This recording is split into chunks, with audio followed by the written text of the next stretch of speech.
angry it sounds. But I'm telling you, that's real. That's real, and that's where it comes from. So you can't tell me, there's no rhyme or reason for it, because that's where it comes from. when women were doing housekeeping and being. Oh my goodness. That was so utterly painful. Wow. But basically, that's why I'm doing this. That's why I'm doing this. You know, she said something about being told you can't do this, you can't do that. And, you know, what I cannot get her to see. First of all, let's look at this list. The white man, self-image, goes back to the white man. Black people being told that you are nothing, being told that you are inferior, never being taught true black history, never having positive black role models, exposure to negativity, negative attitudes, low expectations. Now, let's take it one by one. Black people. I will ask you the same question I asked her. If you feel that's true about yourself, this thing that the white man is responsible for, and like I said, we're going to focus on economics first of all, socioeconomics, but primarily economics. Basically, the white man is the reason that you're poor. Bottom line, let's keep it simple. Or that other black people are poor, or that black people in general are the poorest. Now, that last statement, yeah, it's probably true. It's probably true. The fact that black people in general as a race are the poorest, you can probably safely assign that fault to the white man, not exclusively, because no matter how you look at it, you have to bear part of the blame yourself. And I'm talking about as a race. The black race could probably safely say that the black race is the poorest race in America because of slavery. Because let's remember, 1865 is not that long ago. Today is only 2013. It hasn't been that long. That's on a racial level because a lot of people haven't gotten over it. And if it hadn't have happened, who knows how things would have been. Okay? And I will say that in the early 20s in America, the second most prosperous and productive town in all of America, in all of the entire United States, was a black town by the name of Greensboro, Oklahoma, which is also known as the Black Wall Street. And it was destroyed in 1924 due to white jealousy. And the same thing happened to another productive black town, which was Rosewood, which was more productive and successful and prosperous than the neighboring white towns. And jealousy, again, is the reason they destroyed that. And that happened all over America on other less known events that happened a lot. And that's true as well. And it's historically proven. It's a fact. I mean, the survivors of the Rosewood Massacre, because they just massacred people. They killed them. Some of the living survivors of the Rosewood Massacre were paid a reparation a number of years ago in Florida. Some of the black girls that survived the massacre. And they were living witnesses, some of them white, who talked about what they saw and what happened. So that did happen. And there's no denying that these things happen. So a race can probably have some credibility when they say that the white man is responsible for things that have happened to the race. But we're talking on an individual level, and that's what I was trying to get this person to do, is focus on herself. And for every black person in America to focus on themselves. And I would like each black person as an individual to say how the white man has particularly and specifically held you down. See, that's a little harder for you to answer. Because then, when we focus on you, any of these things has to come right back to you. And I have to ask you, number one, what white man told you that you are nothing? And why did you believe it? Then I have to ask you, when did they tell you that? If you say at an early age, then I have to say, then why did your parents not tell you that that wasn't true? That means your parents failed. Because there's a lot of negativity that's in this world. There's a lot of information and misinformation that's out there. And as a parent, I believe it is my responsibility to, number one, give my children the right information, the right self-esteem, the right information, the right motivation, the right everything else. And if I fail to do that, then I am a bigger part of their problem than anything that they may face. There's all types of negativity. You find it in movies, you find it on television, you find it in music, you find it in the world. They're going to walk past it, they're going to see it, they're going to hear about it, their peers are going to talk about it. There's a whole lot of things. By negativity, I mean they're going to talk about gangs, they're going to talk about drugs. You're going to see things that glorify gangs, glorify drugs. You're going to see billboards. You're going to be exposed to things. And you are going to have kids who call you names and tell you that you're nothing. They're going to say different things to you. You might even have adults who say negative things to you.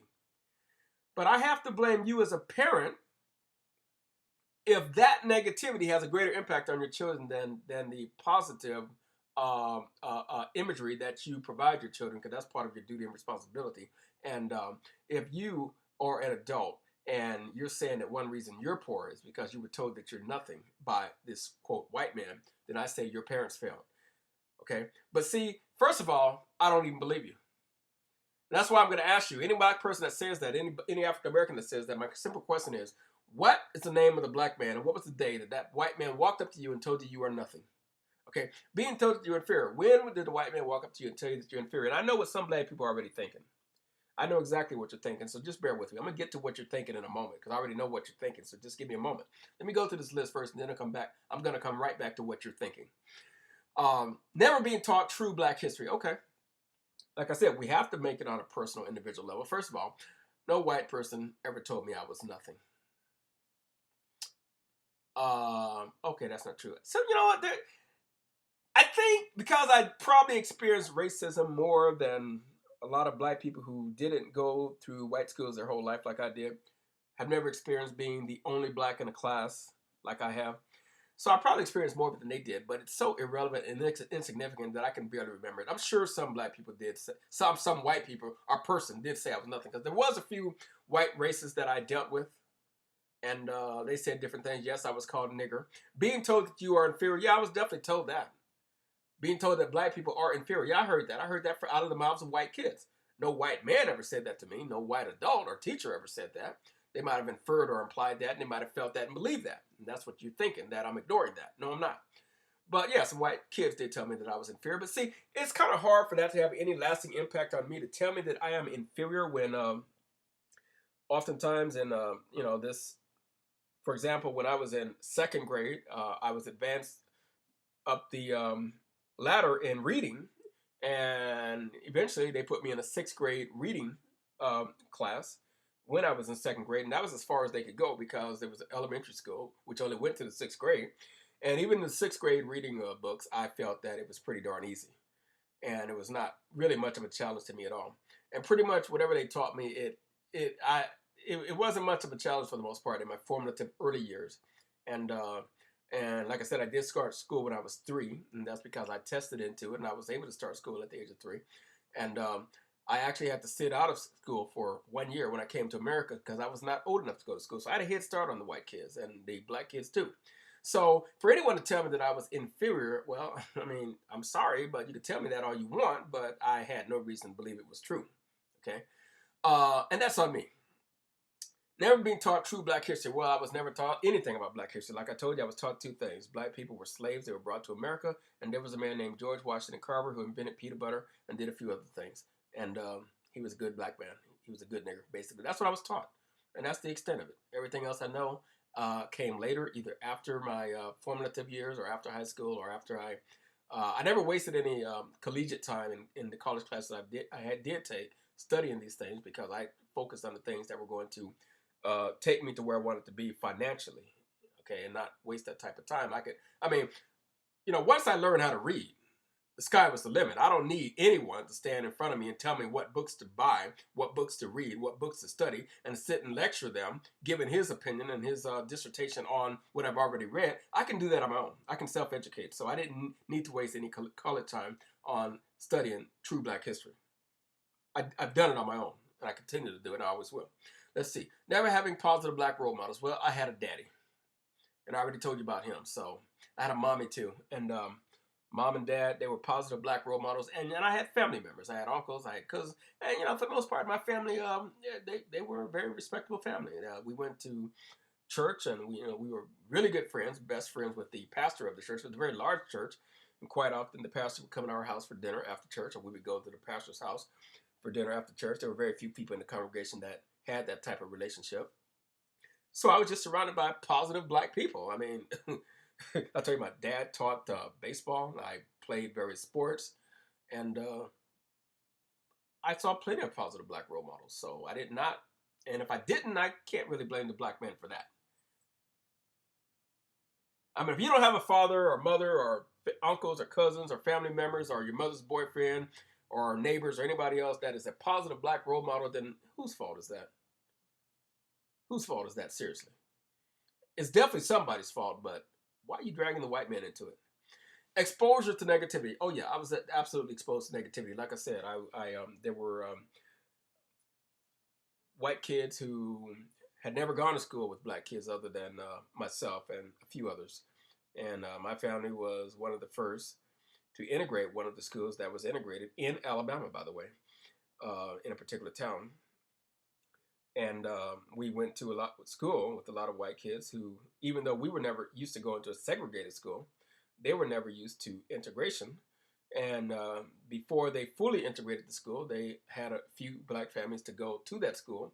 I don't know if it was an experiment. I don't know why it happened, but they gave my family an option. My parents said, we want our kids to go to the best school. They said, well, that's the white school. We're going to be shutting down the black school anyway pretty soon. So if you want your kids to go to the best school, that would be the white school. All the black kids are eventually going to go there. We said, okay, send them to the white school. So that's what they did. And I'm glad they did, because the black school was inferior. Not because it was black, it's just the way it is. It didn't get the same funding or anything else, and it was definitely inferior. Let's see. Exposure to negativity. So therefore, I was exposed to negativity. I was around a bunch of white people. Some of them had parents from the racist South who had racist ideals and negative attitudes. There we go, negative attitudes. So I experienced negative attitudes and low expectations. Low expectations. I definitely experienced that. I definitely experienced, like I said, white kids who thought that because they were white, because I was black, they were told that black people were inferior. So therefore, I, by default, automatically was inferior to them. But like I said, it was hard for me to believe that when I, in second grade, for example, am advanced to the highest reading that they could put me in. I'm in a sixth grade reading book. Most of my white peers are still in the second grade and struggling with that. I'm studying sixth grade reading, and I'm breezing through it like it's nothing. We oftentimes had spelling tests, and maybe only one person in the class got an A, or maybe two, and they were the smartest kid in the class, who was a white kid. He's definitely, undeniably, was the smartest kid in the class. I was not the smartest kid in the class, but oftentimes two kids would get a straight A, 100 on the spelling or anything dealing with literature, English, and that would be the smartest kid in the class and myself. And throughout the various years as I was coming up, I always did good in that. Um, that was just a natural. I was always the very best artist in any and every class I was ever in. I never, ever, ever had a peer who was a better artist than myself. And I honestly, there were a few times when I was not the best artist in the entire school. There were a few times, but oftentimes I was the best or one of the best. In my senior year, graduating year, I was definitely the best artist in the school. So I had that going for myself. I had certain talents, certain skills, certain abilities. So I did not have low expectations, negative attitudes, or feel that I was inferior. In fact, I felt, because I also played sports and I did very well in sports. It's like, after playing baseball for a few years, I was voted most valuable player on the team. I was the only black on the team, but yet I was the most valuable player on the team. I got all the votes from the coaches, as well as every single teammate voted me MVP, most valuable player. So in different sports, I excelled, from baseball to football to wrestling and martial arts. I excelled, jiu-jitsu, and I did well. I mean, I would win and compete and do well. So like I said, why am I focused on me? Because that's what each and every one of us has to do. And that's what I want each and every one of you to do. Because you cannot speak for a race. Speak for yourself. How? Ask yourself, and please tell me, share with me how the white man has kept you down. I'm thinking about it, and number one, I'm not kept down. And number two, all of this negativity, the white man has not had that impact on me. Okay? Let's see. Self-image. So I'm going to add something else to this. And what I'm going to add is, let's see,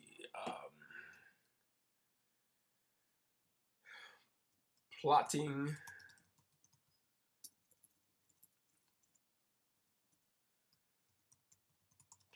to keep us down. I've heard this one. The white man is plotting to keep you down. He's doing everything he can to keep you down and hold you back. Okay. Plotting to keep you down. What exactly does he does? Let's see. What does he do? Deny you opportunity. The white man plots to keep you down by denying you opportunity. What else does the white man do to try to keep black people down? Deny you opportunity. Give preferential treatment to whites. Let's see.